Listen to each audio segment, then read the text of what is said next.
Transaction की credibility को बनाए रखने वाला एक इम्पोर्टेंट लॉ है। इस एक्ट के सेक्शन 138 का ऑब्जेक्ट चेक के माध्यम से होने वाले ट्रांजैक्शन में क्रेडिबिलिटी एवं ट्रांसपेरेंसी को इस्टेब्लिश करना है। जब किसी व्यक्ति द्वारा चेक जारी किया जाता है और वह इनसफिशिएंट अमाउंट और अदर लीगल रीजन के कारण डिसऑनर्ड हो जाता है, तब सेक्शन 138 अट्रैक्ट होता है। चेक केवल एक भुगतान का माध्यम ही नहीं है, बल्कि ये भुगतान करने वाले व्यक्ति के विश्वास, उसकी आर्थिक जिम्मेदारी को भी दर्शाता है। जब कोई व्यक्ति किसी दूसरे व्यक्ति से को चेक देता है तो वह ये आश्वासन देता है कि उससे बैंक खाते में पर्याप्त धनराशि उपलब्ध है और प्रस्तुत किए जाने पर चेक का भुगतान हो जाएगा। लेकिन प्रॉब्लम तब अराइज होती है जब चेक बैंक को है कि चेक किसी लीगल इन्फोर्सेबल डेट के भुगतान के लिए जारी किया गया हो। दूसरा कंडीशन है चेक निर्धारित वैलिडिटी पीरियड के अंदर बैंक में जमा किया गया हो, जो कि 3 महीना है। बैंक द्वारा चेक को डिसऑनर कर दिया गया हो और चेक होल्डर द्वारा लीगली नोटिस भेजा गया हो। जब बैंक चेक को डिसऑनर कर देता है तो चेक होल्डर को बैंक में एक मेमो प्रदान करता है। तब उसे 30 दिनों के भीतर चेक जारी करने वाले व्यक्ति को कानून नोटिस भेजना आवश्यक होता है। इस नोटिस में सामान्यतः निम्नलिखित बातें होती हैं, जैसे कि चेक का विवरण, चेक राशि, चेक बाउंस होने का कारण, भुगतान की मांग तथा भुगतान के लिए निर्धारित समय। इस नोटिस का उद्देश्य केवल विवाद उत्पन्न करना ही नहीं, बल्कि विवाद का समाधान करना होता है। अब नोटिस प्राप्त होने के बाद की प्रक्रिया है कि जब आरोपी को नोटिस प्राप्त हो जाता है तो उसे 15 दिन का समय दिया जाता है कि वह 15 दिन में आगे भुगतान कर दे। अगर वह ऐसा कर देता है तो 138 के अंतर्गत अपराध पूर्ण नहीं माना जाता है और मामला समाप्त हो जाता है। लेकिन यदि वह भुगतान नहीं करता है तो 15 दिन की अवधि समाप्त होने के बाद 1 माह के भीतर कंप्लेनेंट को न्यायालय में परिवाद दायर करने का अधिकार प्राप्त होता है। यहाँ ये ध्यान रखना आवश्यक है कि शिकायत निर्धारित समय सीमा के भीतर ही दायर की जानी चाहिए। यहाँ एक ऐसी स्थिति उत्पन्न होती है कि अधिवक्ता द्वारा पहले एक नोटिस भेजा जाता है, फिर उसके बाद एक दूसरा नोटिस भी भेज दिया जाता है, तो इसमें कॉज ऑफ एक्शन जो अराइज होता है वो पहला नोटिस प्राप्त होने के बाद ही अराइज होता है।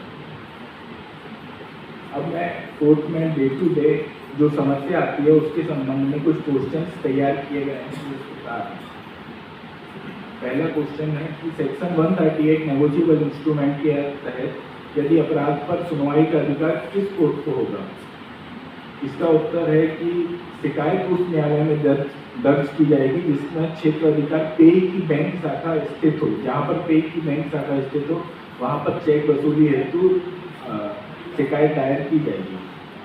दूसरा क्वेश्चन, क्या कंप्लेनेंट फाइल करने में यदि देरी हुई है तो क्या उसे माफ़ किया जा सकता है?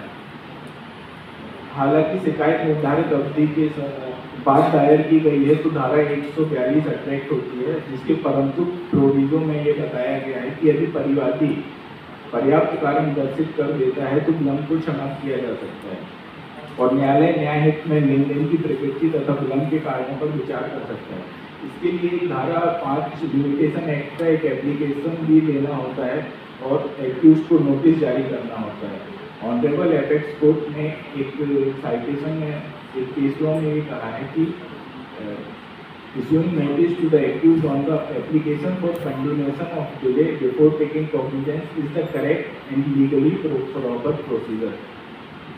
नेक्स्ट क्वेश्चन है, क्या प्रीमैच्योर चेक का कंप्लेंट फाइल करने के लिए क्या इफेक्ट होता है? तो इसमें कॉग्निजेंस जब तक चेक मैच्योर नहीं हो जाता तब तक कॉग्निजेंस नहीं लिया जा सकता है। चेक मैच्योरिटी के बाद ही कोर्ट कॉग्निजेंस ले सकता है। नेक्स्ट क्वेश्चन है, डिमांड नोटिस जारी करने की समय सीमा क्या होती है? जिस तारीख को पेई के बैंक को डिसऑनर की जानकारी मिलती है उससे 30 दिनों के भीतर डिमांड नोटिस जारी किया जाना चाहिए। नेक्स्ट क्वेश्चन है, यदि डिमांड नोटिस जारी करने से पहले ही पेई की मौत हो जाती है तब क्या होगा? क्या पेई का लीगल हेयर डिमांड नोटिस जारी कर सकता है और केस चला सकता है? तो इसमें एनआई एक्ट में ऐसा कोई प्रोविजन नहीं है जो लीगल हेयर की शिकायत दर्ज करने से रोकता हो। चेक के जो होल्डर इन ड्यू कोर्स होते हैं उनके लीगल हेयर स्पष्ट रूप से उस इंस्ट्रूमेंट का सहारा लेने के हकदार होते हैं। और एक्ट में ऐसा कोई प्रावधान नहीं है जो कानूनी वारिसों को उचित और सही रूप से शुरू करने से रोके, क्योंकि वे चेक के मूल धारक होते हैं और उनकी सही जगह लेने का हक लीगल एयर को होता है। नेक्स्ट क्वेश्चन है, अगर चेक जारी करने की तारीख और उससे पेश करने की तारीख के बीच पार्ट पेमेंट कर दिया गया है तो चेक पूरी रकम के लिए पेश किया जाता है, तो इसका क्या असर होता है? जब चेक जारी होने के बाद पार्ट पेमेंट किया गया है तो सेक्शन 56 के तहत चेक के पीछे इंडोर्समेंट कराना जरूरी होता है, आंशिक पेमेंट को दर्ज कराना जरूरी होता है। इसके बिना चेक को भुनाने डिसऑनर करने के लिए पेश नहीं किया जा सकता है। अगर बिना इंडोर्समेंट के डिसऑनर हो जाता है तो धारा 138 के तहत अपराध नहीं माना जाएगा, क्योंकि डिसऑनर के टाइम पे चेक कानूनी रूप से वसूलने योग्य कर्ज नहीं था। इस तरह आंशिक पेमेंट के बाद वसूलने योग्य कर्ज की राशि घटाकर बची हुई जो रकम होती है उसके लिए शिकायत ला सकते हैं।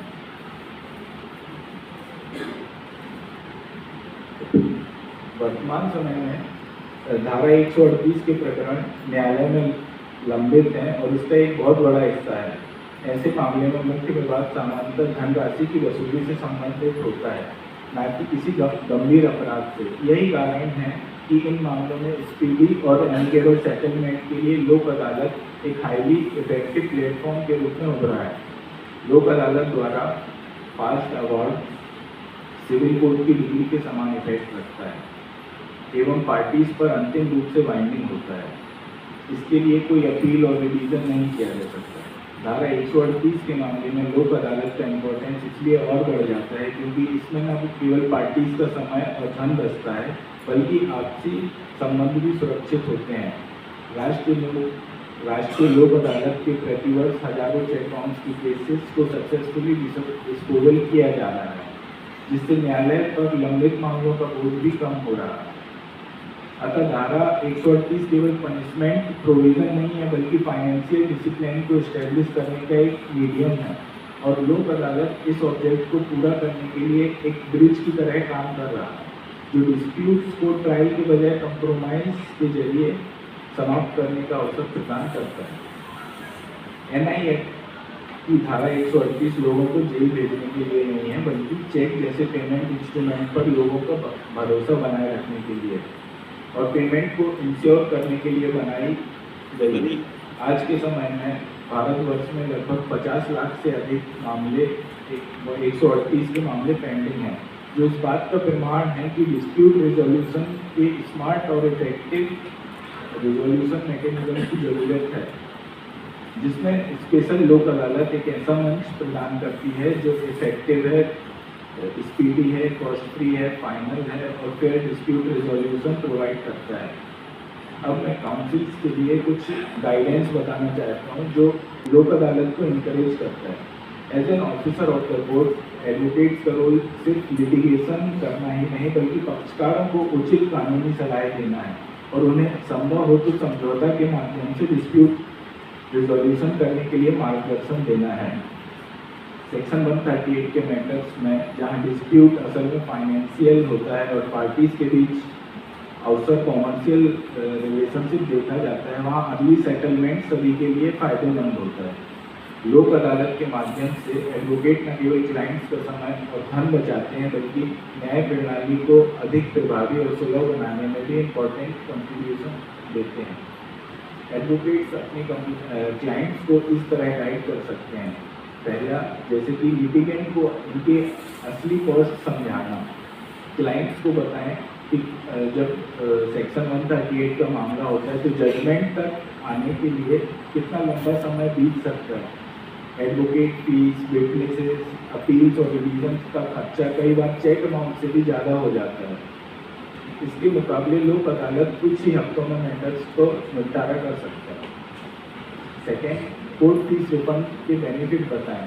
अगर कंप्लेनेंट ने साथ में कोई सिविल सूट फाइल किया है और उस पर कोर्ट फीस जमा की है तो लोक अदालत में सेटलमेंट होने पर पूरी कोर्ट फीस रिफंड हो सकती है। यही एक तुरंत और प्रैक्टिकल बेनिफिट, फाइनेंशियल बेनिफिट है। थर्ड, लोक अदालत अवार्ड की फाइनलिटी पर जोर देना। ट्रायल कोर्ट की कन्विक्शन ऑर्डर के खिलाफ आमतौर पर अपील की जाती है, जिससे विवाद और लंबा खिंचता है। लेकिन लोक अदालत इस अवार्ड को फाइनल और बाइंडिंग होता है, जिसके खिलाफ अपील नहीं होती है। इससे कंप्लेनेंट को सर्टेनिटी मिलती है और एक्यूज का मैटर को भी फाइनल क्लोजर तक पहुंच जाता है। फोर्थ, 20% इंटरिम कंपनसेशन देना नेगोशिएबल इंस्ट्रूमेंट के रूप में। एनआई एक्ट की सेक्शन 143A के तहत कोर्ट एक्यूज को चेक अमाउंट का 20% तक इंटरिम कंपनसेशन के निर्देश दे सकता है। इस प्रावधान का जिक्र करने से एक्यूज पर सेटलमेंट के लिए पॉजिटिव प्रेशर बनता है और लोक अदालत में समझौता जल्दी हो जाता है। फिफ्थ, बिजनेस रिलेशनशिप को बचाना। अक्सर 138 में ऐसा देखा गया है कि जो सप्लायर, बायर या कॉन्ट्रैक्टर होते हैं वही क्लाइंट होते हैं, और ये कॉमर्शियल डिस्प्यूट्स में दोनों पार्टी के बीच फ्यूचर में बिजनेस संबंध बना रह सकता है। लोक अदालत एक सम्मानजनक और सहज वातावरण में सेटलमेंट का मौका देती है, बिना क्रिमिनल कन्विक्शन के। 6, फ्लेक्सिबल रीपेमेंट प्लान तैयार करना। अगर एक्यूज एक बार में पूरी राशि नहीं दे पा रहा है तो लोक अदालत या मीडिएशन के तहत इंस्टॉलमेंट के रूप में प्रैक्टिकल रीपेमेंट शेड्यूल तैयार कर सकता है। यह फ्लेक्सिबिलिटी एक्सेप्ट सेटलमेंट को संभव बनाती है। 7, एक्यूज के लिए क्रिमिनल एक्विटल सबसे बड़ा इंसेंटिव है। जो एक्यूज क्रिमिनल कन्विक्शन है और उससे जुड़ी बदनामी से बचना चाहते हैं, उसके लिए लोक अदालत में सेटलमेंट एक बहुत बड़ा फायदा है। समझौता होने पर मैटर कंपाउंड हो जाता है और एक्यूज को एक्विटल मिल जाती है, ना कन्विक्शन होता है, ना स्टिग्मा, और इसी वजह से लोक अदालत सेटलमेंट के लिए एक मजबूत प्रेरणा का लाभ है। सेटलमेंट के लिए दामोदर एस प्रभु की गाइडलाइंस को संजीव बिजकारी के केस में मॉडिफाई करके ऑनरेबल एपेक्स कोर्ट के द्वारा एक कंपाउंडिंग गाइडलाइंस प्रोवाइड की गई है, जिसमें एविडेंस के पहले कोई भी पेनाल्टी कोर्ट के द्वारा नहीं लगाई जाएगी। यदि एक्यूज चेक को पे कर देता है रिकॉर्डिंग ऑफ एविडेंस के पहले, तो without any cost compounding allowed है। पोस्ट रिकॉर्डिंग ऑफ एविडेंस में 5% पेनाल्टी कॉस्ट देना पड़ सकता है, और यदि अपीलेट स्टेज है या हाईकोर्ट में मामला दर्ज है तो उसके लिए 7.5% पेनाल्टी लगाई जा सकती है, और सुप्रीम कोर्ट में यदि मामला दर्ज है तो वहाँ पर 10% पेनाल्टी अप्लाई की जा सकती है। अंत में मैं आप सभी से विनम्र अपेक्षा करता हूँ कि आप अपने क्लाइंट्स को ट्रायल प्रोसीजर के साथ साथ ADR alternative dispute resolution guidelines के बारे में समझाएं और आगामी विशेष लोक अदालत में अपने मामलों को निराकरण के लिए प्रेरित एवं प्रोत्साहित करें, ताकि न्याय सुलभ, त्वरित एवं प्रभावी बन सके। Thank you so much.